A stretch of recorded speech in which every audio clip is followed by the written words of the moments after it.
O Catecismo em um ano.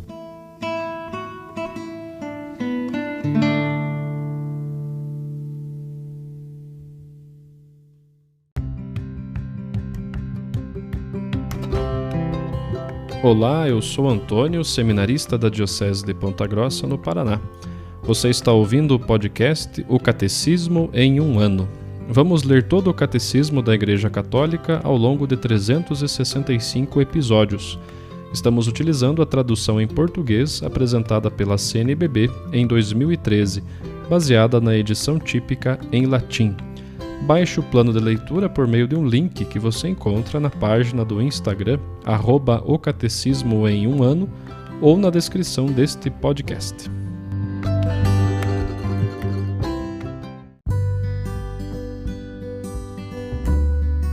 Hoje é o dia 161 da leitura do nosso Catecismo em um ano.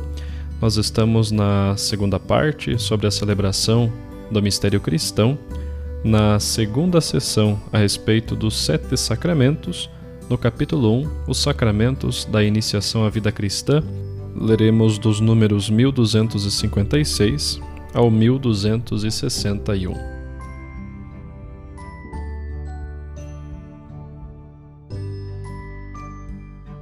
Quem pode batizar? São ministros ordinários do batismo, o bispo e o presbítero, e na Igreja Latina também o diácono. Em caso de necessidade, qualquer pessoa, mesmo não batizada, que tenha a intenção exigida, pode batizar utilizando a fórmula batismal trinitária. A intenção requerida é querer fazer o que a Igreja faz quando batiza. A Igreja vê a razão desta possibilidade na vontade salvífica universal de Deus e na necessidade do batismo para a salvação. A necessidade do batismo. O Senhor mesmo afirma que o batismo é necessário para a salvação. Ele também ordenou a seus discípulos que anunciassem o Evangelho e batizassem todas as nações. O batismo é necessário para a salvação daqueles aos quais o Evangelho foi anunciado e que tiveram a possibilidade de pedir este sacramento. A Igreja não conhece outro meio, senão o batismo, para garantir a entrada na bem-aventurança eterna. Por isso, ela cuida de não negligenciar a missão que recebeu do Senhor, de fazer renascer da água e do Espírito todos aqueles que podem ser batizados. Deus vinculou a salvação ao sacramento do batismo, mas Ele mesmo não está vinculado a seus sacramentos.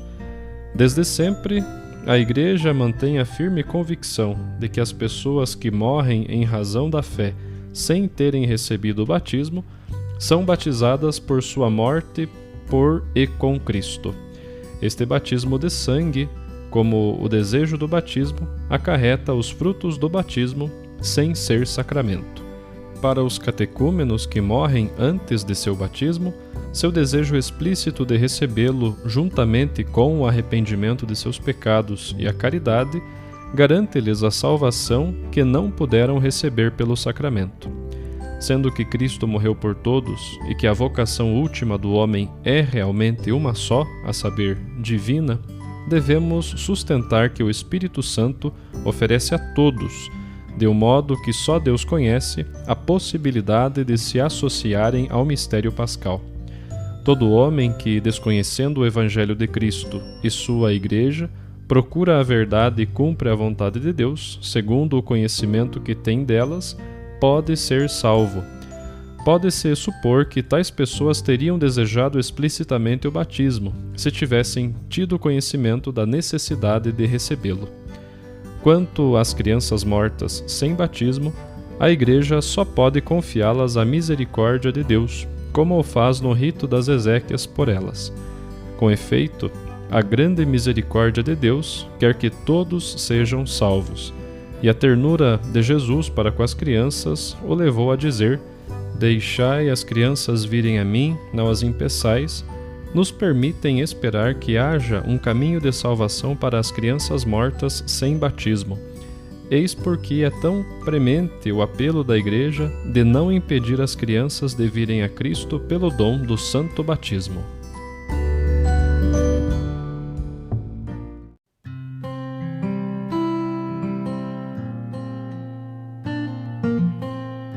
Como complemento de nossa catequese hoje, ouviremos a audiência do Papa Francisco do dia 2 de maio de 2018.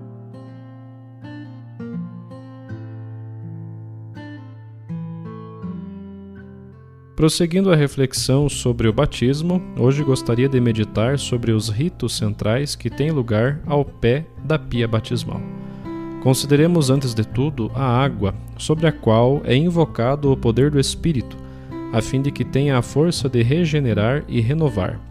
A água é matriz de vida e de bem-estar, enquanto a sua falta provoca o esmorecimento de toda a fecundidade, como acontece no deserto. Mas a água pode ser também causa de morte quando submerge entre as suas ondas ou em grande quantidade devasta tudo. Por fim, a água tem a capacidade de lavar, limpar e purificar. A partir deste simbolismo natural, universalmente reconhecido, a Bíblia descreve as intervenções e as promessas de Deus através do sinal da água. No entanto, o poder de perdoar os pecados não está na água em si, como explicava Santo Ambrósio aos neófitos. Viste a água, mas nem toda a água cura, só sara a água que tiver em si a graça de Cristo. A ação é da água, mas a eficácia é do Espírito Santo. Por isso, a Igreja invoca a ação do Espírito sobre a água, a fim de que aqueles que nela receberem o batismo sejam sepultados com Cristo na morte e com ele ressuscitem para a vida imortal. A prece de bênção diz que Deus preparou a água para ser sinal do batismo, recordando as principais prefigurações bíblicas. Sobre as águas primordiais pairava o Espírito para as transformar em germe de vida, como vemos no livro do Gênesis, no capítulo 1. A água do dilúvio marcou o fim do pecado e o início da vida nova, também no livro do Gênesis, no capítulo 7. Através da água do Mar Vermelho, os filhos de Abraão foram libertados da escravidão do Egito, como nos diz o livro do Êxodo, nos capítulos 14 e 15. A propósito de Jesus, recorda-se o batismo no Jordão, no capítulo 3 do Evangelho de Mateus. O sangue e a água derramados do seu lado, no Evangelho de João, capítulo 19. E o mandato dado aos discípulos para batizar todos os povos em nome da Trindade. Conferir no Evangelho de Mateus, capítulo 28. Revigorados por esta memória, pede-se a Deus que infunda na água da pia batismal a graça de Cristo morto e ressuscitado. E assim, esta água é transformada em água que traz em si a força do Espírito Santo. E mediante esta água, com a força do Espírito Santo, batizamos as pessoas, os adultos, as crianças, todos. Santificada a água da pia batismal, é preciso dispor o coração para aceder ao batismo. Isto acontece mediante a renúncia a Satanás e a profissão de fé, dois gestos estritamente ligados entre si.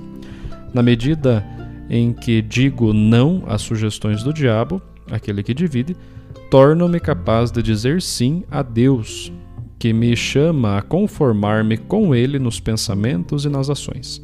O diabo divide. Deus une sempre a comunidade, as pessoas num único povo. Não é possível aderir a Cristo impondo condições. É necessário desapegar-se de certos vínculos para poder realmente abraçar outros. Ou estás de bem com Deus ou com o diabo. Por isso a renúncia e o ato de fé caminham juntos. É preciso eliminar pontes, deixando-as atrás, para empreender o novo caminho que é Cristo. A resposta às perguntas: renunciais a Satanás, a todas as suas obras e a todas as suas seduções, é dada na primeira pessoa do singular: renuncio.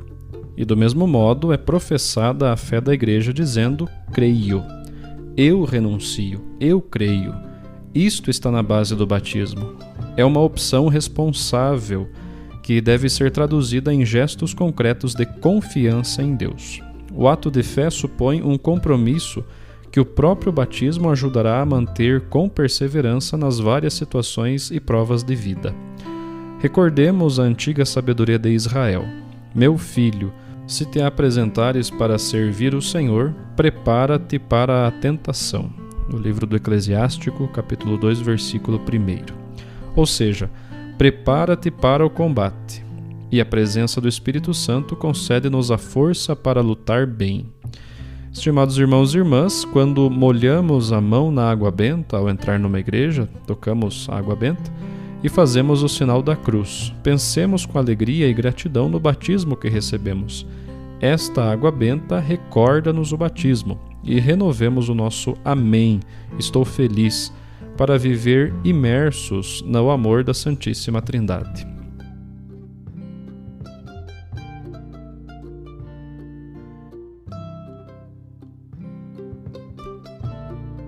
Os textos das catequeses papais encontram-se na íntegra no site da Santa Sé, vatican.va.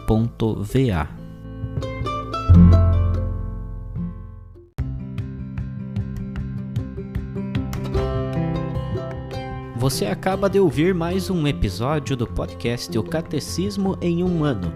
Continue nesse bom propósito de aprofundar o conhecimento e a vivência da fé católica e procure participar da sua comunidade. Rezemos por todos que estão fazendo esse caminho de leitura do Catecismo. Até amanhã!